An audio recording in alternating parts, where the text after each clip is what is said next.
Hi guys, welcome to Education YouTube channel. I am Bharathan, NSM Certified Research Analyst and NCM Certified Technical Analyst. நம்ம இந்த வீடியோவில் ரீசெண்டாக ஒரு stock trade பண்ணியிருந்தோம். அந்த ஸ்டாக் வந்து மோர் தென் 100% மேலே ரிட்டர்ன்ஸ் கொடுத்துருக்கு. ஸோ அந்த ட்ரேட் பிகன் டு லாஜிக் என்ன அண்ட் அந்த ஸ்டாக் நாங்கள் ஏன் பிக் பண்ணோம், ஸோ அதை பற்றி டீட்டெயில்ஸ் எல்லாமே உங்களுக்கு ஷேர் பண்ணுறேன். இந்த video each and every point உங்களுக்கு யூஸ்ஃபுல்லாக இருக்கும். ஸோ இந்த வீடியோ ஸ்கிப் பண்ணாமல் பாருங்கள். Let's get into the video guys. நாங்கள் ட்ரேட் எடுத்த ஸ்டாக்கோட நேம் வந்து tide water oil. So first நாங்கள் ட்ரேட் எடுத்ததுக்கான ட்ரேட் ஸ்க்ரீன்ஷாட் போடுறேன், அது ஃபஸ்ட்டு பாருங்கள். இப்போ வந்து நாங்கள் ஸ்டாக் இங்கே என்டர் ஆனது இந்த ஏரியாவில் என்டர் ஆகிருந்தோம், அரௌண்ட் ஒரு 850 லெவல்ஸில் என்டர் ஆகிருந்தோம். ஸோ ஃபஸ்ட் வந்து இந்த ஸ்டாக்கினுடைய ஓவரால் டேட்டா நான் உங்களுக்கு எக்ஸ்பிளைன் பண்ணிடுறேன். ஸோ ஃபஸ்ட்டு மந்த்லி டைம் ஃப்ரேமில் பார்த்தீங்கன்னா ஸ்டாக் வந்து ஒரு சைக்கிளிக்கல் ட்ரெண்டில் ட்ராவல் பண்ணிகிட்டு இருக்கு. ஸோ ஒரு சைக்கிள் மேலே போனால் ஒரு டவுன் சைக்கிள் ஃபுல்லாக கீழே வருது. அண்ட் இங்கே பார்த்தீங்கன்னா இந்த ஒரு அப் சைக்கிள் ஃபுல்லாக மேலே போச்சு அண்ட் இதை ஃபாலோ பண்ணி ஒரு டவுன் சைக்கிள் ஃபுல்லாக பாட்டம் வரைக்குமே வந்துருச்சு. அண்ட் இப்போ இங்கிருந்து திருப்பி ஒரு அப் சைக்கிள் ஸ்டார்ட் ஆயிருக்கு. ஸோ இப்போ இந்த ஸ்டாக் வந்து பேசிக்கலி வந்து சைக்கிளிக்கல் நேச்சரில் மூவ் ஆகக்கூடிய ஸ்டாக்ஸ். ஸோ இப்போ நீங்கள் வந்து மெட்டல் ஸ்டாக்ஸ் எடுத்து பார்த்தீங்கன்னா அதுவும் இந்த மாதிரி தான் இருக்கும். இப்போ sail, Tata steel, Vedanta, so இந்த மாதிரி ஸ்டாக்ஸ்லாம் எடுத்து பார்த்தீங்கன்னா சைக்கிளிக்கல் நேச்சரில் தான் மூவ் ஆகிட்டு இருப்பாங்க. ஸோ இந்த மாதிரி ஸ்டாக்ஸ் வந்து நம்ம லாங் டேர்முக்கு ப்ரிஃபர் பண்ண முடியாது. ஸோ ஃபஸ்ட்டு பாயிண்ட், இது லாங் டேர்முக்கு செட் ஆகாது இந்த மாதிரி ஸ்டாக்ஸ். ஸோ இந்த மாதிரி ஸ்டாக்ஸ் வந்து நம்ம ட்ரேடிங் பண்ணுறது தான் கரெக்டாக இருக்கும். அது ட்ரேடிங்கும் பார்த்தீங்கன்னா ஜஸ்ட் நம்ம ஒரு 1 மந்த் 2 மந்த் வாங்கி ஹோல்டு பண்ணுறதை விட ஒரு பொசிஷனலாக ஹோல்டு பண்ணோம்னா, ஒரு 1 இயர் ஹோல்டு பண்ணோம்னா நல்ல ரிட்டர்ன்ஸ் தரத்துக்கு வாய்ப்பு இருக்குது. ராதர் தான் நம்ம வந்து லாங் டேர்ம் ஒரு 10 இயர்ஸ் 20 இயர்ஸ் 30 இயர்ஸ் அந்த மாதிரிலாம் இந்த கம்பெனி நம்ம பிளான் பண்ண முடியாது. ஏன்னா இந்த ஸ்டாக் வந்து எகெயின் இவங்களுடைய ரா மெட்டீரியல் கம்யூனிட்டி வந்து ஃப்ளக்சுவேஷன் வர ஆரம்பிச்சிச்சுன்னா ஸ்டாக் எகெயின் பெருசாக ஃபாலோ ஆக ஆரம்பிச்சிடும். ஸோ இது வந்து நாங்கள் முழுக்க ட்ரேட் எடுத்ததுக்கான லாஜிக் வந்து டெக்னிக்கல் பேராமீட்டர் மட்டும்தான். ஸோ டெக்னிக்கலாக வந்து எங்களுக்கு என்ன இந்த ஸ்டாக்ல இம்ப்ரெசிவாக இருந்துச்சுன்னா, இப்போது இந்த ஏரியா பாருங்கள், இந்த ஏரியாவில் ஒரு 6-7 கேண்டில்ஸ் வந்து ஒரே ரேஞ்சில் ட்ராவல் ஆகிருக்கு. ஸோ இங்கே கிரியேட் இருக்கிறத வந்து ஒரு அக்யூமுலேஷன். ஸோ இந்த அக்யூமுலேஷனுடைய ரிசல்ட்டு தான் நமக்கு 850லேருந்து ஒரு பிரேக் அவுட் கொடுத்து ஸ்டாக் வந்து ஸ்ட்ரெயிட்டவே 3600 வரைக்கும் மேலே போயிருக்கு. ஸோ இவ்வளோ பெரிய மேசிவ் மூவ், ஆல்மோஸ்ட் 330% மூவ்மெண்ட் கொடுத்துருக்கு இதை பிரேக் அவுட் பண்ணிட்டு. ஸோ இந்த மூவ்மெண்ட் கொடுத்துட்டு அகைன் ஸ்டாக் வந்து இந்த ஏரியா, அதாவது இந்த இனிஷியேட் ஆன இடத்துக்கிட்டே வந்து ரிட்ரேஸ்மெண்ட் கொடுத்துருக்கு.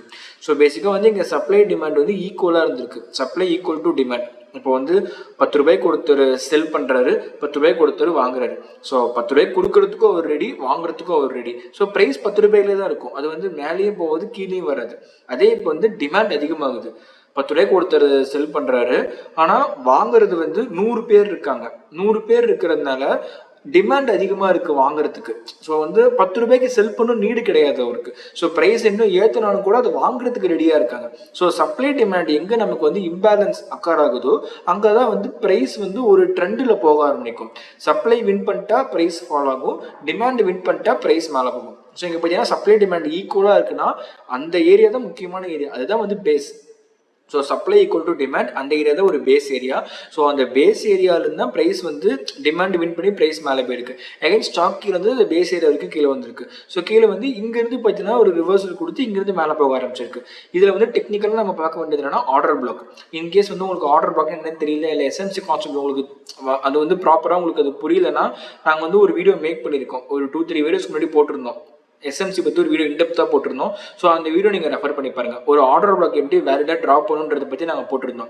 ஸோ இந்த இடத்துல பார்த்தீங்கன்னா ஒரு வேலிட் ஆர்டர் பிளாக் இருக்குது. ஸோ அந்த ஆர்டர் பிளாக்கை வந்து ப்ரைஸ் டேப் பண்ணிவிட்டு இப்போ பாருங்கள் ஸ்டாக் வந்து எவ்வளோ பெரிய மூவ்மெண்ட் கொடுத்துருக்கு அண்ட் ஸ்டில் இந்த மூவ் கண்டினியூ ஆகலாம். ஸோ எங்களுடைய எக்ஸ்பெக்டட் டார்கெட்டுன்றது அரௌண்ட் 3K வரைக்குமே போகிறதுக்கு வாய்ப்பு இருக்குது. ஸோ 3K தான் ப்ராபப்ளி வந்து நாங்கள் ப்ராஃபிட் புக் பண்ணக்கூடிய ஏரியாவாக இருக்கும்.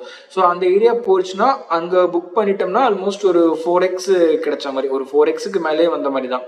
ஸோ 850 லெவல் என்டர் இருக்கும், ஒரு 3Kக்கு மேலே போகும்போது ஒரு 4x கிடைக்கும். ஸோ இப்போ இந்த ட்ரேடில் நம்ம டெக்னிக்கல்ஸுக்கு எவ்வளோ இம்பார்ட்டன்ஸ் கொடுத்தோமோ அதே ஈக்குவல் லெவல் ஆஃப் இம்பார்ட்டன்ஸ் நம்ம ட்ரேட் மேனேஜ்மெண்ட்டுக்கும் கொடுக்கணும். இப்போ இந்த ஸ்டாக்ல வந்து ஜஸ்ட் லைக் தட் நம்ம வந்து ஒரு பல்க் அமௌண்ட் டிப்ளாய் பண்ணுறதுன்றது ப்ராக்டிக்கலி நாட் பாசிபிள். ஏன்னா நான் இந்த இடத்துல ஒரு பல்க் அமௌண்ட் நான் டிப்ளாய் பண்ணுறேன்னா என்னுடைய ரிஸ்க் ரிவார்டு என்ன அதை முதல்ல நம்ம டிஃபைன் பண்ணணும். இப்போ நான் இந்த இடத்துல என்ட்ரி எடுக்கிறேன், ஆர்டர் பிளாக் மார்க் பண்ணிட்டேன், நான் என்ட்ரி எடுக்கிறேன்.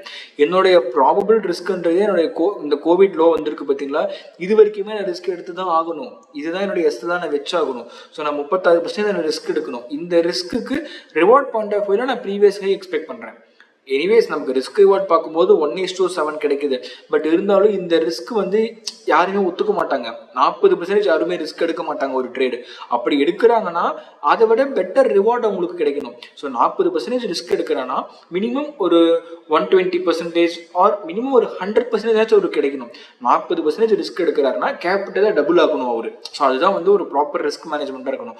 ஸோ இந்த ரிஸ்க் மேனேஜ்மெண்ட்குள்ள நம்மளால எவ்வளோ ப்ராப்பரான கேபிட்டலை டிஃபைன் பண்ண முடியுமோ அந்த கேபிட்டல் தான் டிப்ளாய் பண்ணணும். ஸோ இப்போ இந்த ஸ்டாக் வந்து 4 மடங்கு ஏற போகிறான், கண்டிப்பாக வந்து என் டைரக்ஷனில் தான் போக போகுதுன்னு தெரிஞ்சிச்சுன்னா நான் கேபிட்டல் நிறையவே போட்டிருப்பேன். பட் நமக்கு ட்ரேடுன்றதே வந்து என்னன்னா ஒரு ப்ராபபிலிட்டி ஆஃப் கேம் தான். இந்த கேமில் நம்ம வின் ஆகிறதுக்கும் வாய்ப்பு இருக்குது, லூஸ் ஆகிறதுக்கும் வாய்ப்பு இருக்குது. பட் நம்ம அந்த கேமை எவ்வளோ அழகாக வந்து நம்ம மேனேஜ் பண்ணுறோன்றது தான் நம்ம ஸ்கில்ஸ் எக்ஸ்போஸ் ஆகும். ஸோ ட்ரேட் மேனேஜ்மெண்ட் தான் ரொம்ப முக்கியமான திங். அங்கே தான் நம்மளுடைய ஸ்கில்லே இருக்குது. ஸோ ட்ரேடை கரெக்டாக மேனேஜ் பண்ணணும்னா என்னால் ஒரு அஃபோர்டபுள் கேபிட்டல், இப்போ நான் வந்து ஒரு 5K ஒரு 6K இந்த இடத்துல டிப்ளாய் பண்ணுறேன்னா அதில் வந்து எனக்கு ஒரு 40% டிப்ரிஷியேட் ஆச்சுனால் எனக்கு அக்கறாகக்கூடிய லாஸ்ன்றது ஒரு 2 or 3K தான் இருக்கும். ஸோ அது வந்து ஒரு 2K வச்சுக்கலாமே. ஒரு 5K நான் போடுறேன்னா ஒரு 2K வந்து ஒரு அஃபோர்டபுள் ரிஸ்க்காக இருக்கும். 2K போனது கூட எனக்கு பெருசாக அஃபெக்ட் ஆகாது.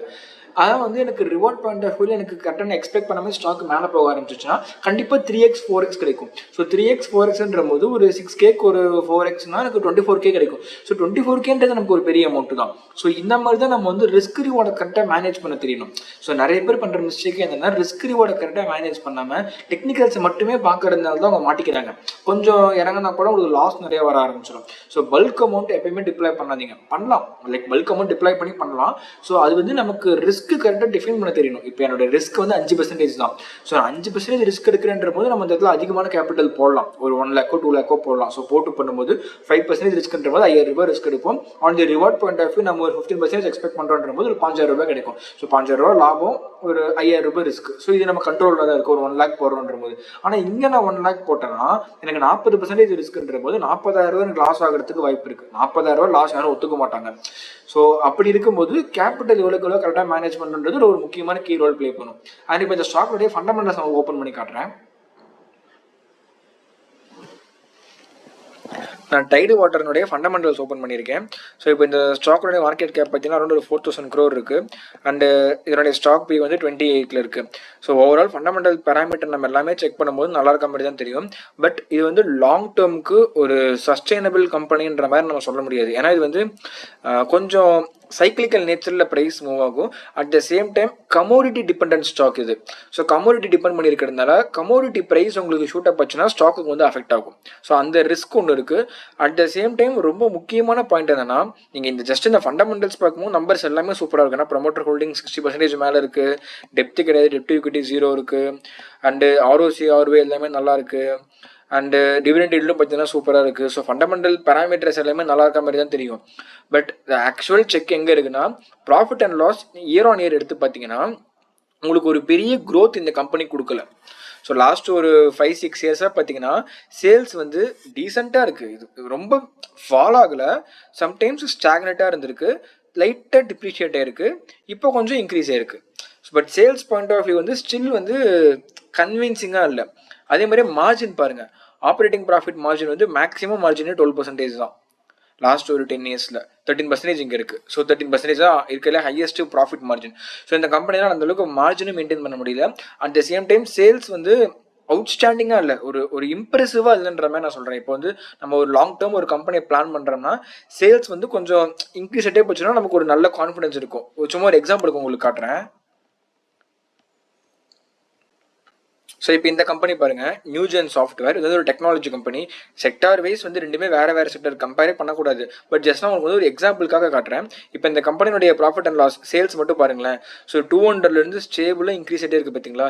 இப்போ கரண்ட்டாக பார்த்தீங்கன்னா ஆல்மோஸ்ட் ஒரு 9x க்ரோ ஆயிருக்கு சேல்ஸ். ஸோ 9 மடங்கு ஏறி இருக்குது. ஸோ இந்த மாதிரி கம்பெனிஸில் தான் வந்து நம்ம லாங் டேர்ம் இன்வெஸ்ட்மெண்ட் பிளான் பண்ணோம். ப்ளஸ் மார்ஜினும் பாருங்களேன், அரௌண்ட் 25% ஆவரேஜாக மெயின்டைன் பண்ணுறாங்க மார்ஜின். அண்ட் ப்ராஃபிட்டபிலிட்டியும் பாருங்களேன், என்ன மாதிரி ஒரு ரேட்டில் ஸ்கேல் அப் ஆயிருக்குன்னு. 36 crore இருந்த இடத்துல இப்போ வந்து 237 crore இருக்குது. ஸோ ஆல்மோஸ்ட் இது ஒரு 8-9x வந்து நமக்கு ஸ்கேல் அப் ஆயிருக்கு ப்ராஃபிட்டும். ஸோ இந்த மாதிரி கம்பெனிஸ் தான் நம்ம ப்ரிஃபர் பண்ணுறோம் லாங் டேர்ம் இன்வெஸ்ட்மெண்ட்டுக்கு. நீங்கள் இன்னும் ஒரு 10 வருஷம் கழிச்சு பாருங்களேன், இங்கே ஒரு சைஃபர் ஆட் ஆகிருக்கும். ஸோ நீங்கள் மார்ச் 2034 பார்த்தீங்கன்னா இந்த கம்பெனி டாப் லைனே வந்து ஒரு 11,000 crore ப்ராஃபிட் பண்ணிட்டு இருப்பாங்க. 11,000 crore சேல்ஸ் இருக்கும். ப்ராஃபிட் பாயிண்ட் ஆஃப் வியூவில் ஒரு 1000 கோடிக்கு மேலே போகிறதுக்கு வாய்ப்பு இருக்குது. நீங்கள் ஒரு 10 years ஸ்பேனில் எடுத்து பார்த்தீங்கன்னா. ஸோ இந்த மாதிரி கம்பெனி ஃபியூச்சர் இன்னும் மல்டிபேக்கடாக க்ரோ ஆகிட்டு இருக்கிறதுக்கு பாசிபிலிட்டிஸ் நிறைய இருக்கும். அதே வந்து நம்ம டைடு வாட்டர் பார்த்தோம்னா இது வந்து நமக்கு ஃபியூச்சரில் வந்து இப்போது ப்ராஃபிட் வந்து ஒரு 143 crore பண்ணியிருக்கேன்னா மேபி ஒரு 5 years or 6 years கழிச்சு நீங்கள் பார்க்கும்போது ஒரு 200 300 மோர் லைக்லி ஒரு 400 தான் இருக்கும். ஸோ அதுக்கு மேலே போகிறதுக்கு பாசிபிலிட்டிஸ் ரொம்ப கம்மி தான். சின்ஸ் இது கமோடிட்டி டிபெண்ட் இருந்தாலும் இது எனி டைம் வந்து பெருசாக கரெக்ஷனும் கொடுக்கலாம். ஸோ கரெக்ஷன் கொடுத்துச்சுன்னா எங்கேருந்து ஏறணும்னா அது வரைக்குமே இறங்கிடுவோம்.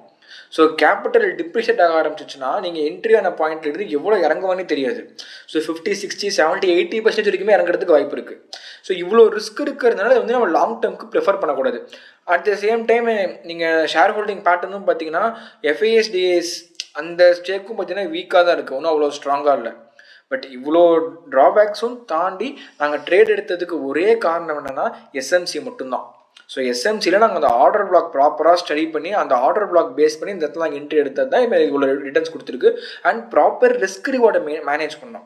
ஸோ இங்கே நான் என்ட்ரி எடுக்கிறேன்னா அந்த ரிஸ்க் ஒரு 40%, அந்த 40% ரிஸ்க்கு என்னால் எவ்வளோ கேபிட்டல் அஃபோர்ட் பண்ண முடியுன்றதை நான் பிளான் பண்ணி என்ட்ரி எடுத்தோம். ஸோ அதனால் எங்கள் கேபிட்டலில் வந்து ஒரு 3 மடங்கு க்ரோ பண்ண முடிஞ்சிச்சு. ஸோ இந்த லாஜிக்ஸ் எல்லாமே வந்து நீங்கள் கரெக்டாக அனலைஸ் பண்ணணும். நீங்கள் வந்து ஒரு ஸ்விங் ட்ரேட் பண்ணுறீங்கன்னா எவ்வளோ டைம் டியூரேஷன் ஹோல்டு பண்ண போகிறீங்க. அண்டு நம்ம டைம் டியூரேஷனும் வந்து இது பண்ணலாம், அனலைஸ் பண்ணலாம். நீங்கள் எடுக்கிற ட்ரேட் வந்து வித்தின் நெக்ஸ்ட் டேவை கூட மூவ் ஆகிற மாதிரி நம்ம ட்ரேட்ஸ் எடுக்கலாம். ஸோ அது இட் ஆல் டிபெண்ட்ஸ் அப்பான் நம்மளோட அனாலிசிஸ் பொறுத்து தான் இருக்குது. ஸோ நீங்கள் எவ்வளோ வந்து கரெக்டாக அனலைஸ் பண்ணி ரிஸ்க் மேனேஜ்மெண்ட்டை மெயின்டைன் பண்ணுறீங்களோ ஸோ அதுக்கேற்ற மாதிரி உங்களோட ட்ரேடு வந்து மோர் எஃபெக்டிவாக இருக்கும். And that's it for this video, guys. I hope this video was useful to you.